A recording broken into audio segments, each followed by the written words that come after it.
আরে বিন্দু মাসি যে কি খবর? আপনি তো আর এখন বিন্দু মাসির হাতের পান খেতে আসেন না, তাই বাড়ি বয়ে আপনাকে পান খাওয়াতে এলো। সম্পর্কটা এখানেই শেষ করে দিলেন সামন্ত মশাই? এ তুমি কি বলছো মাসি? তোমার সঙ্গে আমার সম্পর্ক কি আজকে? আমি আগে যেমন তোমায় ভালোবাসতাম এখনো তেমনি ভালোবাসি। এর চেয়ে বেশি বলার আগে আপনার লোকদের সরে যেতে বলুন শান্ত মশাই। যে তোমার সঙ্গে আমার সম্পর্কটা এখনো কেমন গার্ডদের সামনে তুমি আমায় গালাগাল দিলে না? এবার দেব। এই যে সাদা ধুতি পাঞ্জাবি পরে মন্ত্রী হয়ে হিল্লি দিল্লি ঘুরে বেড়াচ্ছেন, কার জন্যে? আমার জন্যে, এই বিন্দুবাসীর জন্যে।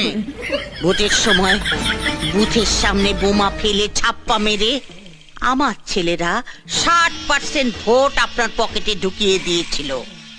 তারপর আপনি জিতেছিলেন, তারপর আপনি মন্ত্রী হয়েছেন। আমি কি সে কথা একবারও অস্বীকার করেছি মাসি? চুপ হারামজাদা, আগে আমাকে শেষ করতে দে।